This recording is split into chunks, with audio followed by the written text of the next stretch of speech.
అక్కడేదో జరిగినట్టుంది. అమర్ భాగ్యం తీసుకొని హడావిడిగా హైదరాబాద్కు బయలుదేరాడు. అంతలా ఏం జరిగింది? పిల్లలకి ఏమైనా అయిందా? అవును, పిల్లలు ఆడుకుంటుంటే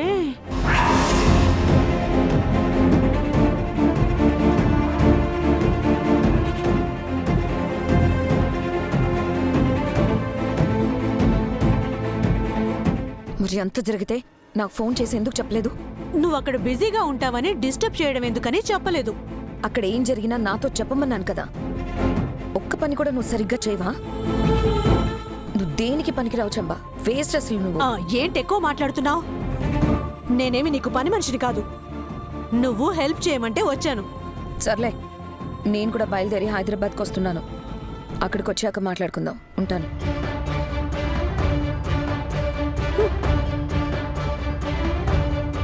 భాగి చేతిలో బఫూన్ అవుతున్న విషయం అర్థం చేసుకోదు గాని నాకు ఆర్డర్స్ వేస్తుంది. రాణి, చెప్తాను.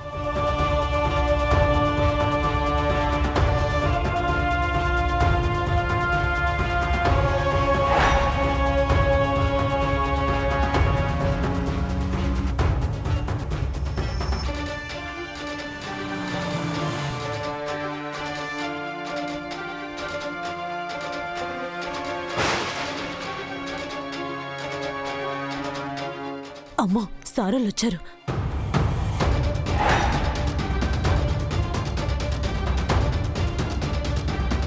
రాథోడ్, రాథోడ్, రాథోడ్. ఆకాష్, అంజు, ఆనంద్, బుజ్జమ్మా.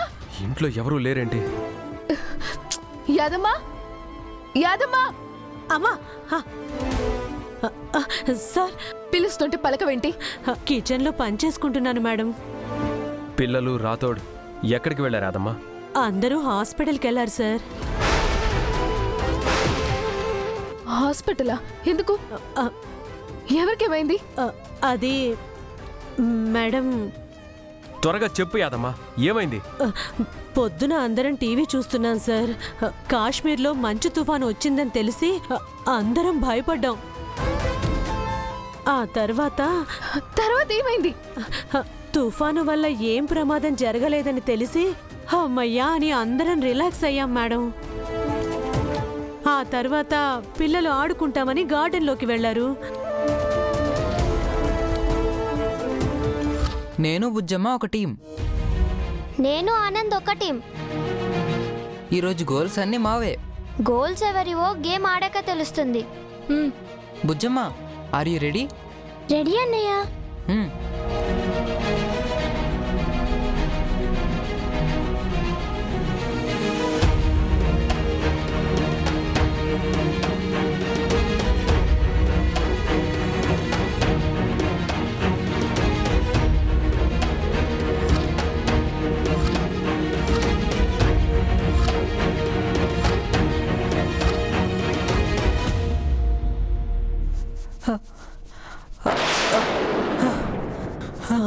అయ్యో ఆకాష్, అన్నయ్య, ఆకాష్ ఏమైందిరా?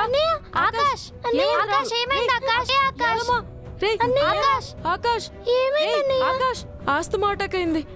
ఆకాష్, త్వరగా రాథోడ్ని పిలు. రాథోడ్, రాథోడ్, ఆకాష్, రాథోడ్. ఆకాష్, ఏమైంది? ఆస్తమా అటాక్ అయింది రాథోడ్. ఆకాష్ బాబు ఊపిరి పీల్చుకోలేకపోతున్నాడు. ఆకాష్ బాబు, ఆకాష్ బాబు, నేను వెళ్ళి ఇన్హేలర్ తీసుకొని వస్తాను. సరే. ఆకాష్ బాబు, ఆకాష్, ఆకాష్, ఆకాష్, అన్నయ్య, ఆకాష్, బాబు, బాబు. ఆకాష్, ఆకాష్ బాబు, ఇదిగో ఆకాష్ బాబు, కంగారు పడకు. బ్రీత్ తీసుకో. ఆకాష్ బాబుకి ఊపిరి అందటం లేదు. త్వరగా హాస్పిటల్కి తీసుకువెళ్ళాలి.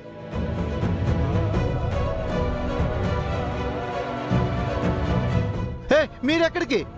మేం కూడా వస్తాం రాథోడ్. త్వరగా పోనీ రాథోడ్.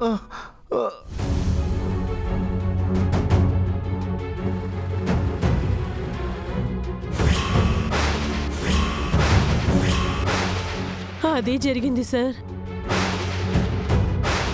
అలా ఆకాష్ బాబుకి ఆస్తమా అటాక్ అయ్యి హాస్పిటల్కి తీసుకెళ్లారు. అందుకేనా రాథోడ్ అంత టెన్షన్గా ఫోన్ చేశాడు? ఇంత ఇంత జరిగితే ఎందుకు ఫోన్ చేయలేదు? ఆ, ఆ, నువ్వు ఇంట్లో ఉన్నదెందుకు? ఆ కంగారులో మర్చిపోయాను మేడం. మనం త్వరగా హాస్పిటల్కి వెళ్ళాలి. పదబాగి. ఒక్క నిమిషం అండి.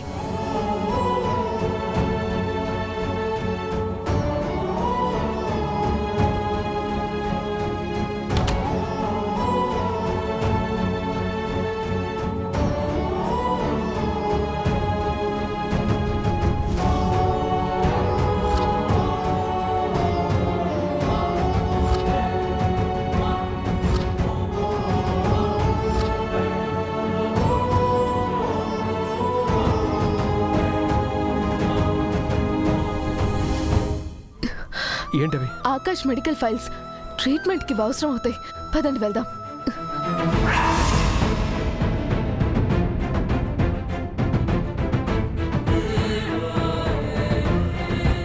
ఆకాష్కి ఏం కాకూడదక్క, నువ్వే చూసుకోవాలి. చనిపోయిన వాళ్ళకు దండం పెట్టుకుంటే బ్రతుకున్న వాళ్ళు బాగవుతారా ఏంటి? వీళ్ళ పిచ్చి కాకపోతే.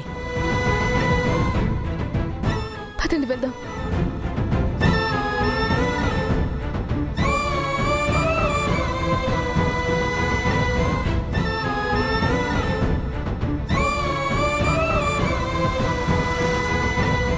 ఇంతకీ రణవీరు మనోహరి ఏం చేస్తున్నారు?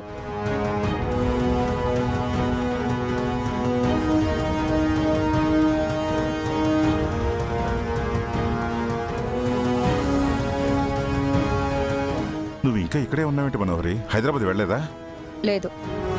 నువ్వు కూడా ఇంకా ఇక్కడే ఏం చేస్తున్నావు? అమరేంద్ర నా కూతురు అప్పగిస్తున్నాడు కదా, వెయిట్ చేస్తున్నాను. ఇంకెక్కడ అమరేంద్ర భాగ్యని తీసుకొని హైదరాబాద్కి వెళ్ళిపోయాడు. ఏంటి నువ్వు చెప్పేది? అంటే అమరేంద్ర ఇక్కడ లేడా? అర్థం కాలేదా? హైదరాబాద్ వెళ్ళిపోయాడని చెప్పాను కదా. నా కూతుర్ని అప్పగించకుండా ఎలా వెళ్తాడు? అయినా నాకు చెప్పకుండా ఎలా వెళ్తాడు? ఆకాష్కి ఆస్మా అటాక్ అయిందని హాస్పిటల్లో అడ్మిట్ చేశారట. అందుకే అమర్ హడావిడిగా హైదరాబాద్కి బయలుదేరాడు. వాడి కొడుక్కి ఏదో అయిందని వెళ్ళిపోతే మరి నా కూతురు పరిస్థితి ఏంటి? నువ్వు అమాయకుడువో మూర్ఖుడువో అర్థం కావట్లేదు రణవీర్. నీకు బాడీ పెరిగింది కానీ బుర్ర మాత్రం పెరగలేదు. మనోహరి, లేకపోతే ఏంటి? మన కూతుర్ని అప్పగిస్తానని అమరేంద్ర చెప్తే పిచ్చోడ్లాగా నమ్మి కాశ్మీర్ వరకు వచ్చావు. అమరేంద్ర నిన్నిక్కడికి రప్పించింది మన కూతుర్ని అప్పగించడానికి కాదు, నన్ను అంటే ఈ వైఫ్ని పట్టుకోవడం కోసం. నా టైం బాగుండి అమరేంద్రకు దొరకకుండా ఎస్కేప్ అయ్యాను, కానీ లేదంటే నీ వెర్రితనం కారణంగా నేను దొరికిపోయేదాన్ని. అమర్కి ఇంకెప్పుడు నా మొహం చూపించలేకపోయేదాన్ని. నువ్వు చెప్పేది నిజమా మనోహరి? అమరేంద్ర నాతో అబద్ధం చెప్పాడా? నీ బ్రెయిన్ జైల్లోనే పెట్టావా ఏంటి? హైదరాబాద్లో మనం బయలుదేరినప్పటి నుంచి నేను చెప్పింది ఇదే కదా. వినకుండా ఇంత దూరం వచ్చావు.